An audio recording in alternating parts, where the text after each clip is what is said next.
இந்த யூத ரபை வேதத்தை சொல்லிக் கொடுக்கிற தன்னுடைய மாணவர்களை உட்கார வச்சு அப்போ ஒரு ஸ்டூடெண்ட் கேட்குறான், வாக்குத்தத்தங்கள் அவர் சொல்றதெல்லாம் அவரால் நடத்த முடியாம போயிடுச்சுன்னா அதுக்கு அந்த ரபை ரொம்ப அழகா பதில் சொல்றாரு. அந்த வார்த்தை தான் எனக்கு ரொம்ப பிடிச்சிருந்துச்சு. அவர் சொல்றாரு, இந்த உலகமே அழிந்தாலும் உன் ஒருவனுக்காக மறுபடியும் ஒரு உலகத்தை சிருஷ்டித்து அதிலே உனக்காக நிறைவேற்றுகிறவர் என் யெகோவான்றார்.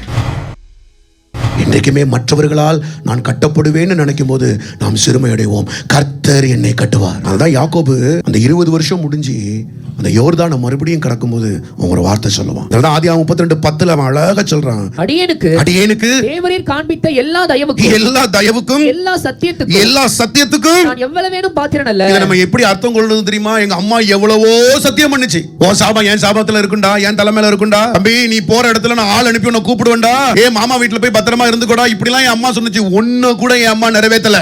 ஏன்? அது பொய். எல்லாமே மனுஷ வார்த்தையை கேட்டானா, ஆண்டவரே நீரோ ஒரு ராத்திரியில அந்த ஏணி மேல மேறி நின்று, நான் உன் பிதாக்களின் தேவன், உன்னோடு கூட இருந்து செய்கிற காரியங்கள் பயங்கரமா இருக்கும், நான் அதை செய்து முடிக்க வரைக்கும் உன்னை விட்டு விலகுவதும் இல்லை கைவிடுவதும் இல்லை. அந்த வார்த்தை உண்மையுள்ளது ஆண்டவரே. நான் உங்களுக்கு இந்த காலைவேளையில சொல்றேன், கர்த்தருடைய வாக்குத்தத்தங்கள் மாறாதவைகள். இந்த யூத ரபை வேதத்தை சொல்லிக் கொடுக்கிற தன்னுடைய மாணவர்களை உட்கார வச்சு அவங்களுக்கு சொல்லிக் கொடுக்குறாரு.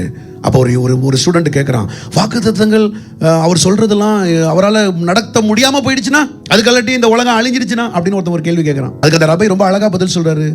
அந்த வார்த்தை தான் எனக்கு ரொம்ப பிடிச்சிருந்துச்சு. அவர் சொல்றாரு, இந்த உலகமே அழிந்தாலும் உன் ஒருவனுக்காக மறுபடியும் ஒரு உலகத்தை சிருஷ்டித்து அதிலே உனக்காக நிறைவேற்றுகிறவர் என் யெகோவான்றார். நீங்க நம்புனீங்கன்னா அந்த அளவு கைகளை தட்டி ஆண்டவரை ஸ்தோத்திரிங்க.